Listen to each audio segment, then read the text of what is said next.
Awalnya, Qin Yichen tidak ingin duduk di sini. Bagaimanapun, hatinya adalah seorang pemuda. Duduk dengan orang-orang dari generasi ini sangat tidak nyaman. Tapi tidak mungkin, orang-orang di meja ini sangat mendesaknya untuk duduk di sini. Bahkan ketika Qin Yichen kembali, dia dibawa kembali oleh 5 klan yang kuat. Bukan karena cederanya terlalu serius, tetapi para prajurit di Jalan Tianpeng terlalu antusias, dan memaksanya berada di sisi Peng Altian. Peng Shaoqing melangkah maju dengan ekspresi serius.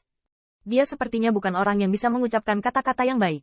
Dia hanya menuangkan anggur dan meminumnya langsung. Saudara Feng, saya untuk saudara klan Kunpeng, terima kasih. Qin Yichen bangkit dan minum dalam satu tegukan. Merupakan suatu kehormatan bagi Feng untuk hidup dan mati bersama saudara-saudara dari klan Kunpeng. Segera setelah itu, Kun Saus dan para jenderal klan Kunpeng, semuanya membawa mangkuk laut, berjalan ke Qin Yichen, dan sering bersulang tanpa mengucapkan sepatah kata pun. Meskipun rohnya ganas, tetapi mabuk tidak dapat mengalahkan Qin Yichen, bahkan lebih sulit untuk memadamkan darah puluhan juta tentara hari ini. Pada saat ini, dia melihat Qin Yichen mengangkat gelasnya dan memandang Chang Jiwan dan lelaki tua dari suku yang luas di meja. Status lelaki tua ini tinggi, dan dia adalah sesepuh tertinggi dari klan Changwu, cukup untuk duduk bersama Peng Yatian. Ayo, mari kita hormati klan Changmang. Qin Yichen mengangkat gelasnya dan memandang Chang Jiwan. Saudara Jiwan, hormati cinta abadi kita. Wajah Chang Jiwan serius, seolah-olah dia telah mengetahui dari Kaisar Changmang bahwa Feng Tianxing adalah Qin Yichen sebelum dia menginjak pedang kayu hari ini. Itu adalah keturunan dari naga sejati yang mengaku sebagai nida kepada Kaisar Mantian di tanah leluhur Heze. Hormati cinta abadi kami.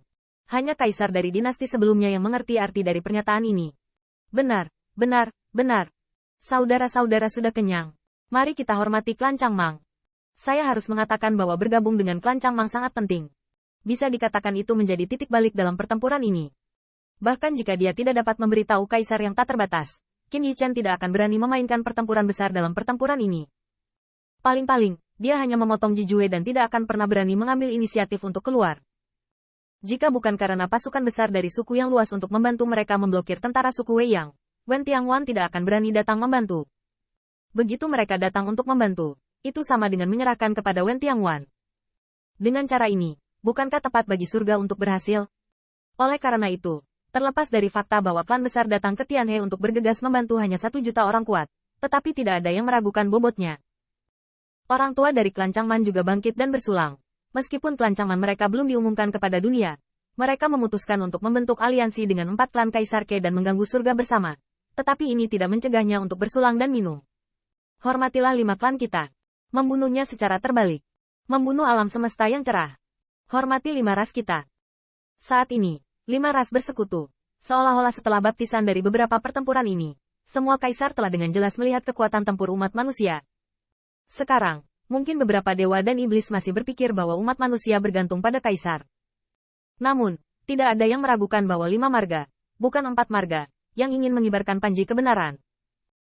Selama periode ini, kerumunan buaya juga menemukan kesempatan untuk sering datang ke Qin Yichen untuk bersulang, dan menyatakan bahwa mereka harus mengikuti dengan setia di masa depan, melewati air dan api dengan segala cara, seperti adegan memotong kepala tamu Wei Yuan, yang berdampak pada mereka.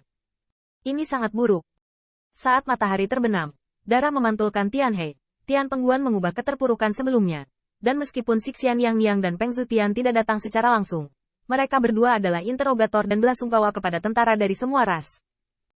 Peng Zetian dan Permaisuri Sixia bahkan mengatakan bahwa hadiah untuk eksploitasi militer sudah dalam perjalanan, dan mereka tidak akan pernah memperlakukan anak-anak yang berjuang untuk ras kita. Hal ini membuat Tian Pengguan yang sudah heboh dengan darah semakin bersorak. Hari ini, untuk semua kaisar, ini adalah hari yang menakjubkan. Dalam pertempuran pertama Tianhe, 5 suku Kaisar Ke memenangkannya. Tidak hanya itu, meskipun Feng Tianxing hanya seorang jenderal dalam pertempuran ini, kekuatannya sendiri tidak dapat menentukan hasil dari seluruh pertempuran. Faktanya memang demikian. Jika bukan karena tentara Tiangwan yang membunuh, Qin Yichen tidak dapat menjamin kemenangan atau kekalahan dari pertempuran ini, dan bahkan mungkin membiarkan Wei Yuan Ke melarikan diri. Tanpa klan tanpa batas yang maju, Tian Peng Pas bahkan tidak akan mengambil inisiatif untuk keluar dari celah untuk menemui musuh. Eksploitasi pertempuran ini bukan miliknya sendiri. Tidak ada yang bisa mengalahkan tentara surgawi tanpa siapapun. Namun, pedang memotong Jijue dan pedang memotong Wei Yuan Ke, kedua pedang ini cukup untuk membuat semua kaisar ingat. Satu adalah sekte yang sama dari Kaisar Surga, dan yang lainnya adalah penatua tertinggi dari klan Wei Yang. Mereka semua dipotong oleh pedang. Dapat dikatakan bahwa sejak hari ini, Klan Kaisar dari semua pihak sangat memahami bahwa klan Kaisar telah menghasilkan seorang jenderal. Terutama kalimat siapa yang berani berdiri dengan bangga di Tianhe, akulah jenderal angin. Bahkan jika dia tahu bahwa itu adalah klan Dike yang memberikan momentum kepada Qin Yichen, ketika kata-kata ini bergema di telinganya, semua kaisar masih harus memperlakukannya dengan serius. Bulan bersinar, tapi bulan hari ini adalah bulan darah. Pertarungan antara yang duniawi dan biasa, darah paling banyak mengalir ke sungai. Tetapi pertempuran antara Kaisar Surga, darah puluhan juta tentara dan jenderal, sudah cukup untuk membuat darah meresap ke langit dan menutupi matahari dan bulan. Qin Yichen tidak tahu berapa banyak cangkir yang dia minum. Tetapi ketika dia melihat Ke Tiangshuan bangun, wajahnya sedikit bermartabat, dan dia menepuk pundaknya. Tianxing, jangan terlalu mabuk, mari kita bersulang untuk saudara-saudara yang mati dalam pertempuran. Qin Yichen serius, dan mengikuti, dan mereka perlahan-lahan terbang keluar dari Tianpeng pas di bawah sinar bulan berdarah berkabut. Entah berapa banyak ambisi pahlawan yang bisa ditimbulkan oleh keindahan Tianhe. Namun di bawah sinar bulan hari ini, ombak yang dibangkitkan oleh Tianhe masih belum berdarah.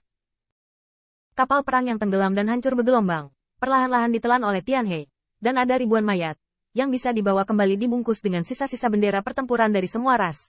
Tetapi lebih banyak lagi yang pasang surut dan arus bersama Tianhe ini, selamanya. Penguburan ada di sini. Tianhe mengubur jiwa heroik, Kaisar berjuang untuk menangis di langit. Ke Tiangshuan mengeluarkan kapal perang. Qin Yichen berdiri di atasnya dalam kerumunan. 5 bendera balapan berkibar. Dan ada meja di atas kapal. Penuh dengan anggur dan makanan lezat. Lampu yang selalu terang. Dan jiwa yang harum. Saudaraku. Kami memenangkan pertempuran ini karena kamu. Peng Aotian mengangkat gelasnya lagi. Tetapi menuangkan anggur ke langit yang bergulung. Saudaraku. Kalian beristirahat di sini dengan damai. Berkatilah kami. Bersaksi di sini bahwa suatu hari nanti, kami akan mewarisi semangat heroik Anda. Melintasi Tianhe, dan masuk surga. Qin Yichen juga menuangkan segelas anggur ke Tianhe. Ekspresinya serius. Dia tahu bahwa ini adalah pengorbanan untuk roh heroik yang mati dalam pertempuran. Dan Ke Tiangshuan benar-benar mengeluarkan lentera lain. Lentera itu bersinar dengan cahaya cian kemasan. Sumbu itu bodoh. Melayang bersama kapal perang. Seperti mercusuar.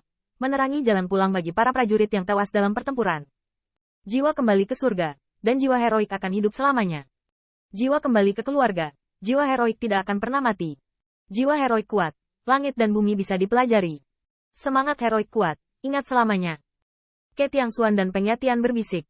Menyanyikan lagu balada kuno mereka sendiri. Tetapi Qin Yichen terkejut menemukan bahwa ini bukan hanya pengorbanan. Tapi, benar-benar menarik para pahlawan yang mati dalam pertempuran.